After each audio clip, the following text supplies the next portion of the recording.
Oh, all right then. Yeah, nobody knows we're here. Which was the top one? Padded Room Network. Okay. Hey, everybody. Hey! Do you want to post something on the recreational area that we're live on the network? Hey, calm your ass down.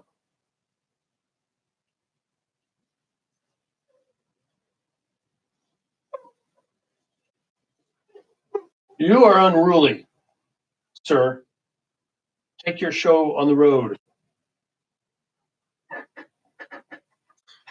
I probably should have made some kind of an announcement about why we're not on top block anymore. I hope nobody's over there waiting for us to show up.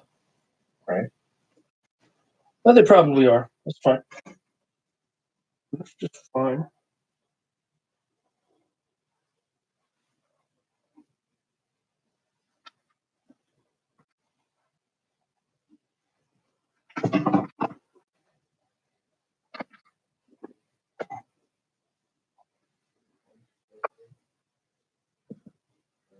The whole thing on Hmm.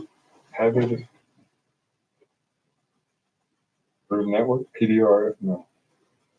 It's actually a hashtag. What? Isn't it like horror PRN or something like that? I don't know. Somebody's joined us. Oh, it's Inky Binky Boo. Hey, Breezy. All right, well, let's do the podcast here. Hopefully somebody shows up. Look, I don't know if my ego can take nobody watching this. So let's get it together, people. Somebody's got to tune in. Monica, I know you're out there. You're obviously not here. So you should probably just watch this so our feelings don't get hurt. I'm very fragile, by the way.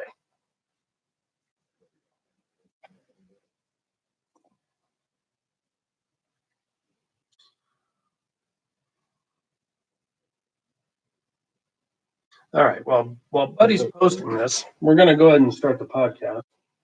Can you get rid of the dog whenever you're ready, buddy? Mm-hmm. Before they freak right out. All right, come on. Go. Get the hell out of here. Oh, it's hot in here, man.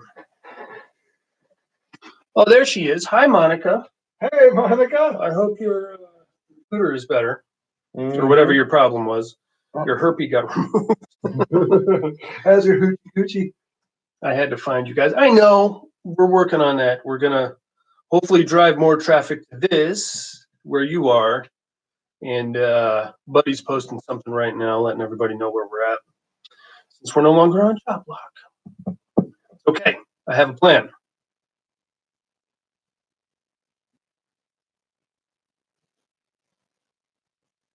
All right, well, let's get into May, shall we? Yellow. Those dogs are going to drive me crazy. That's right, inmates. We are talking about May from 2002. This one is written and directed by Lucky McGee. And it got 6.7 stars. Stars Angela Bettis, Jeremy Sisto, and Anna Faris. Mm-hmm. I don't think your microphone's on. No, it's not. Hey, look at that sky. It is on. Say something. There you go. Hey, yo. Oh, you're good.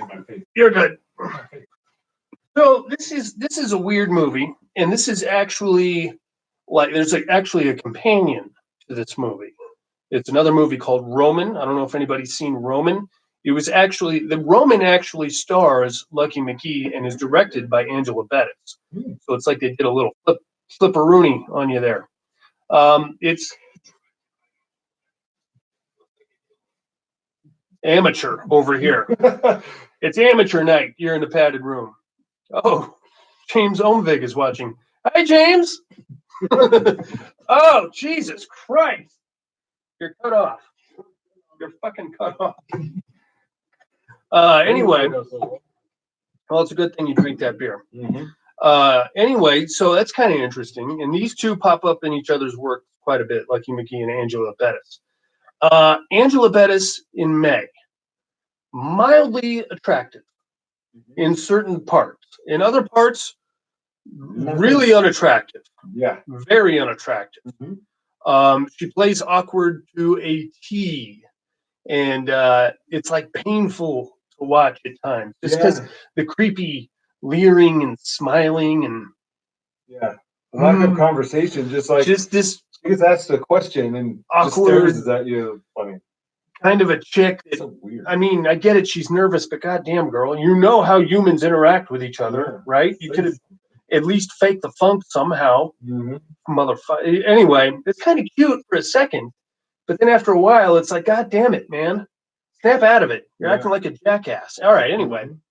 So this movie opens up with a young lady looking in the mirror, and almost immediately after she had stabbed herself in the eye, or somebody she's been stabbed in the eye, and there's blood coming out of her eye socket, and she's screaming, and she's holding her eye, and it's gross. And then from there, we cut to a flashback of this young lady in her childhood and some of the experiences that she went through. Now, she was born. This is May, the titular character, May, as probably a 7 or 8 year old. Apparently, May was born with a lazy eye.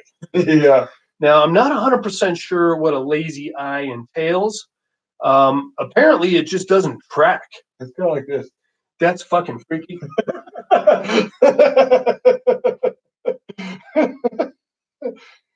No? I don't know.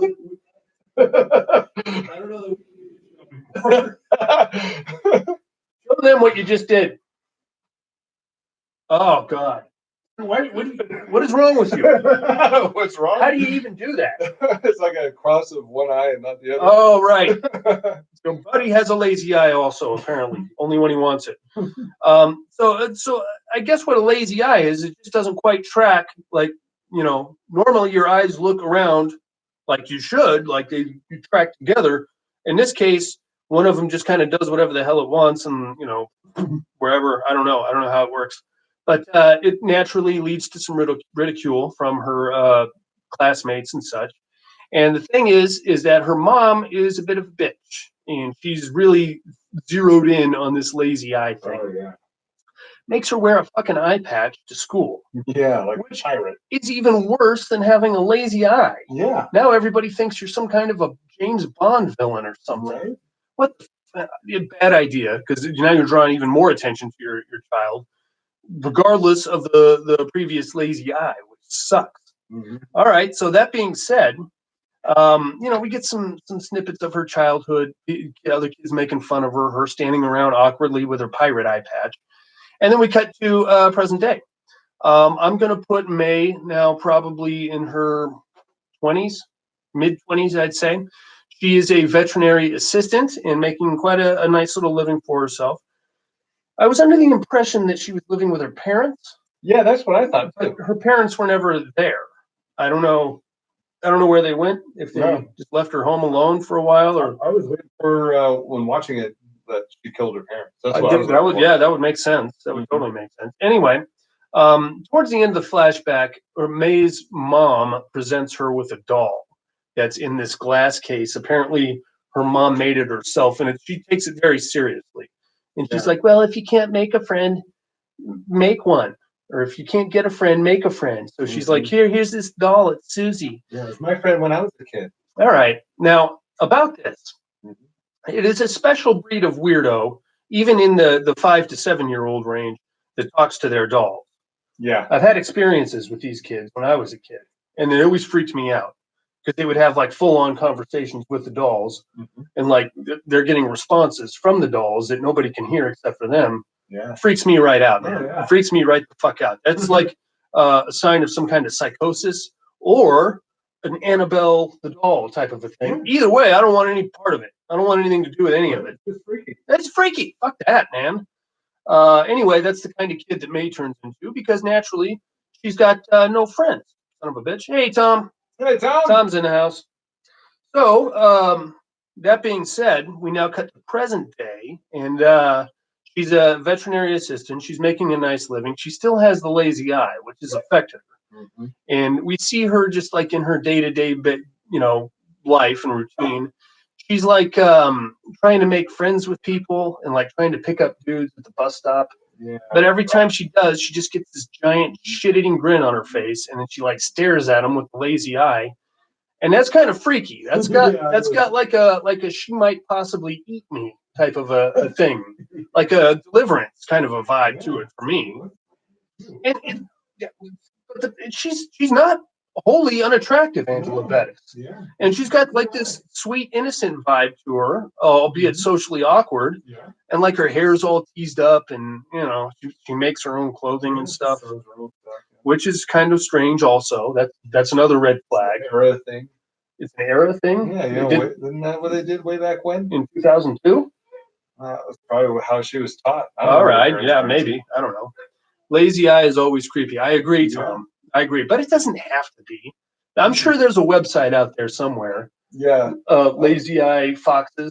Yeah, something like that. Yeah. Lazy eye hookups. Lazy eye boners. I'm sure there's a subgenre of porn out there for lazy eye enthusiasts. We got a lazy eye for you. Lazy eye, stage 2, lazy eye. Ugh. Her eye is lazy, but her eyes are in shape. All right, you pervert. Anyway, so it's just so fucking awkward. And then we see her at work. She's high hope. Yeah, there you go. There Tom. it is, Tom. Yeah, we're in business. To be honest, I don't know anybody other than you that has a lazy eye. That have lazy eyes. Any hot chicks? One was. Well, there you go. Yeah. If she's still hot with the lazy eye? I don't know. I haven't seen her 20 years. You can get that fixed, right? I have no idea. I would assume so. What are you looking at me for? Because you're the one with the lazy eye, motherfucker. I don't know if you're looking at me or you're looking over there. Anyway, her job is she works at a very quirky kind of a veterinary clinic. There's a guy, the main vet. It's like I don't know. Hey, Who's Cy? Adisa? Oh, okay. Hey, how you doing there, individual? So the guy that runs the clinic is a vet, and nobody can understand what he says. Also, the secretary there, young lady by the name of Polly, screaming hot, played by Anna Faris. Oh yeah, dumb as a bag of bricks. Completely dumb. Really dumb individual. And horny as all get out too. Yeah. I'm a big fan of that. I love a horny secretary. Yeah, especially if they're hot. And they have both eyes that can look the same way. direction at all times. That's one of my criteria. It wasn't until you did that, but now that's something I look for in a young lady. All right. So anyway, it's weird cast of characters. Now, right across the street from this veterinary clinic is a garage mechanic shop. And May has developed quite the crush on one of the mechanics over there, a dude by the name of Adam, played by Jeremy Sisto. Yeah. Now, when I say she developed the crush on him, that's not entirely accurate. She's really not that into him. She is into his hands. Oh, yeah, she loves her some hands. Which is a very, okay, that's another red flag. If a chick is really into one specific part of you, I mean, to a point where she's not actually addressing you anymore. She's only talking to that part. Right? Yeah. As is going to happen later on in this film. Yeah, usually people are like, oh, nice eyes, nice hair. Yeah. Hey. They're still looking at your face. Yeah. Hey, I like your jawline. Oh, thank you. You look like one of the Power Rangers. Oh, thank you very much. And then you should wear a garden belt. Yeah. Could you just turn your head this way when you're talking to me, please? Yeah. Oh, okay. Nice ear. I have a very nice ear. It's only the left one though. It doesn't make sense. Anyway, it's kind of weird.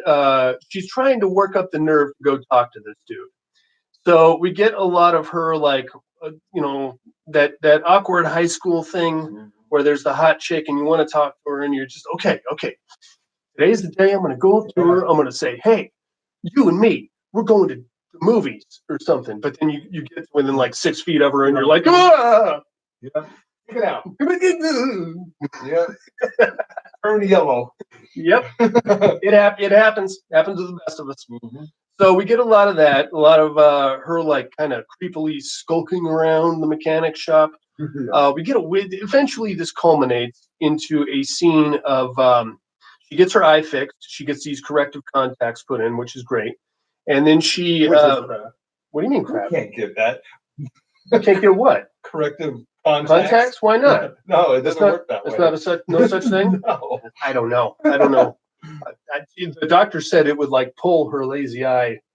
I don't know. I don't know anything about It's not a magnet. optology. Maybe, I don't know. Optometry is what the word I'm looking for. Anyway, so she's all excited now.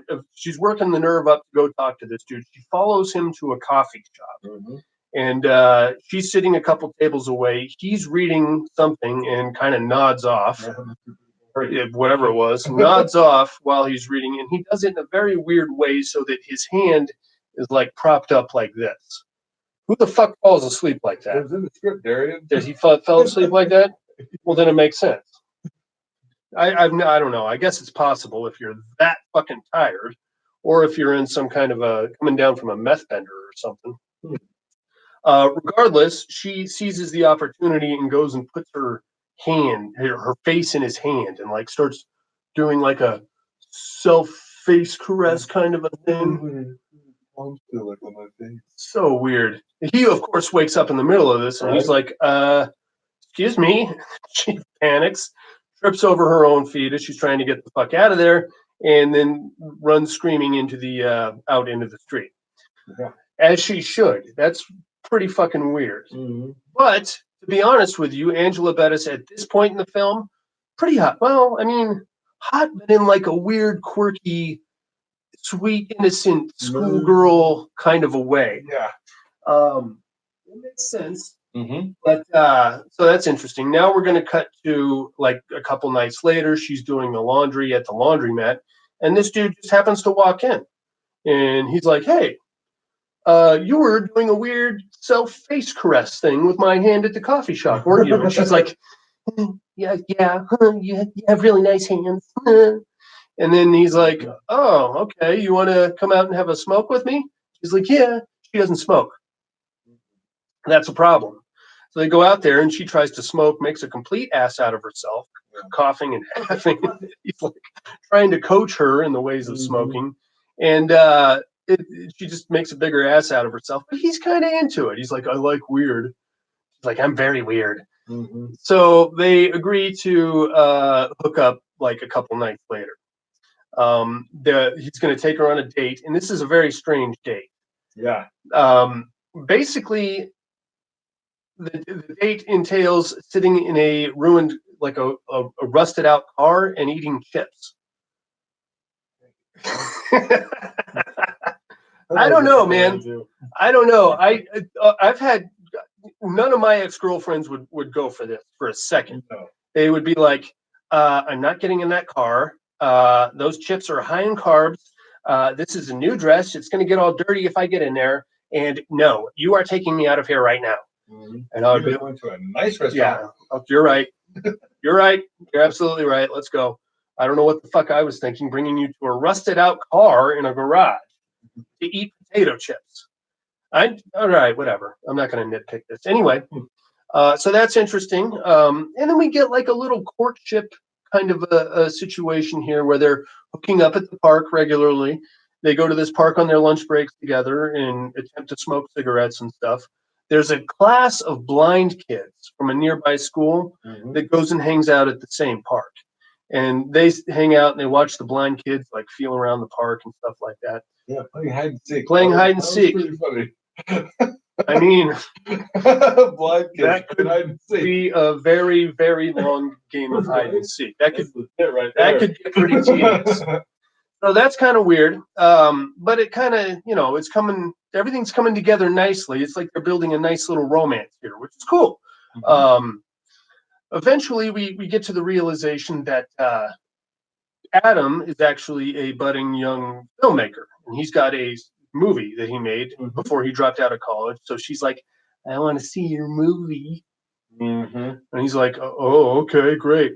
So he takes her to his apartment, or I think he called it a room. I think he was renting a room from somebody. It's got like a bunch of horror movie shit on it, which I thought was pretty cool. Shows her the movie, and if that were my movie, I would not show it to anybody ever. No. It's a bad movie. It's not really it's more like a music video. And it's basically these two people. It's called Jack and Jill. These two people go to a picnic in the park and end up on a hill, and they end up eating each other in a weird sexual. Zombie-esque. Yeah, they're really enjoying each other, Yeah. eating each other. Bites his finger off. He bites into her wrist or something. Mm-hmm. Whatever, man. Whatever you want to do. Not a good show. And they're enjoying it. They were with quirky music in the background. Yeah. All right, whatever. God bless them for trying. So she's like getting all hot and bothered by this dumb shit student film. She starts like caressing his hands again, and then once the movie's over, we're thinking it's probably time for a little of the old ultraviolet, if you understand what I'm saying. Mm-hmm. They start making out. It's great. The shirts are coming off, stuff like that. Everybody's having fun, and then she bites him in the lip. Yeah. He's like, that's no good. That's And, hot. yeah, and then she's like, being bit? Yeah. What the fuck is wrong with you? Biting when you're kissing? No. No. That'll get you punched. Have you ever seen Lovely Molly? Oh, yeah. She damn near bites his face completely off. Yeah. Well, that's not hot. That is not hot. No. Biting when you're kissing? No. All right. I don't want to get into your sexual practices and deviancies, sir. I'm trying to do a podcast here. Anyway. So it's kind of weird, but she actually drew blood is the thing. He's like, fuck. And not like later. And he's like, that was kind of weird. And she's like, you like weird. And then he's like, I'm bleeding. What the fuck? So he gets up and he's like trying to like get the blood off his face. And she's like, no, come here. And then she like goes to grab him. He's like smearing it all over her face. Yeah, he's getting pretty fired up with his mouth blood, which is gross. It's like, oh God, lady. And then he's like, no, dude, no, it's too weird. I'm probably gonna need stitches or something. So that's it. That's as far as we're going. She's like, what happened? He gets his clothes on and leaves. She's like, what happened? So a couple days go by. He's not calling her anymore because she bit him in the face, and that would upset me too. Not Buddy. Buddy's like, I'm gonna bite your back, bitch. Oh, you want to play with me? Do you? I got braces. Jesus. I'm the rabid Wolverine. She's like, sorry. Jesus Christ. All right. Anyway, she's starting to get all butthurt now because she's not returning her calls. Now, she does something very strange and extremely creepy. She just goes to his house and doesn't knock on the door, just stands at the door and just waits for 2 hours. Stalker. Eventually, he's leaving and he's like, whoa, what the fuck? What are you doing? How long have you been here? Since 2. I've been here. It's 4 now. And she's like, yeah. And he's like, I gotta go, so I'm gonna go ahead and get the fuck out of here. So he leaves. And he proceeds to not return her calls, as he shouldn't. And she continues calling, borderline stalking him. Now we're going to cut back to the veterinary lab. We've got a weird situation going on between May and Polly. Polly is always flirting up May, but in a very stupid way, because she's doing it like... you like pussy? Yeah. What? Yeah. Pussy cat. These are some very cheesy pickup lines that she's throwing around, and you're like, I mean, I don't think that would work. I mean, if she were hitting on me and she's Anna Faris and she's, yeah, I like pussy. I like your pussy. I want to see your pussy. I will inspect it right now if you'd like. Many things. There's all kinds of fun games that we can play with your pussy. No, I'm totally talking about the cat, by the way.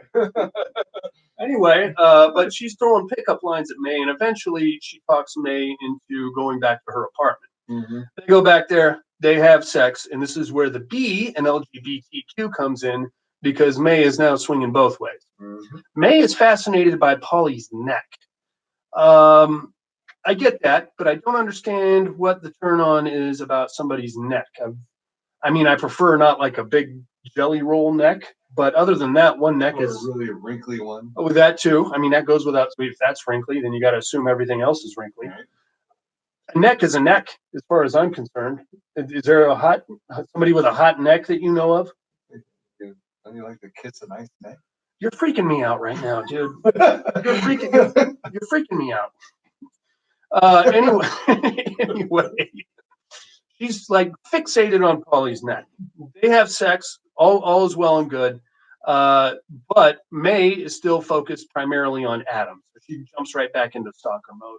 A few nights later, she's like, well, it worked last time. I'm just going to go stand at his door again. Mm-hmm. So she shows up at the door. Jesus Christ. Stands at the door and waits for somebody to show up. Adam is inside and he's smoking a cigarette, and his roommate tells him he's got to take the cigarette outside. So in a weird move, he cracks the door like 4 inches and just sticks his hand with the cigarette outside the door. Yeah, so he's not fully outside smoking. Can't see May standing right out there. Mm-hmm. Now him and his roommate start having a conversation entirely about May and what a crazy bitch she is. And eventually Adam's like, yeah, I got rid of her. She was crazy. She tried to bite my lip off. And that's May's listening to this whole thing. And there's another chick in the house with him. Mm-hmm. So May gets all butthurt again, goes runs screaming out of there. Now she's like in this weird coping, got to find a way to get Adam back mode type of a thing. So in a very strange move, she decides to start volunteering at the blind kids school. Mm-hmm. You would think they would do some kind of a background check. Oh, I mean, she didn't have any kind of a criminal record that we know of. Yeah, not that we know of. But we don't know what happened to the parents. So that's true. Hey, what's up, Troy? Hey, Troy. Troy. Agazusa? Yes. At the end, that's yes. We're on the same page with that. You know what I'm talking about. Anyway, so that's kind of weird. She starts volunteering with the kids. She's getting along with the kids, okay. But one day she brings in the doll in the glass case, which, by the way, she still talks to and has full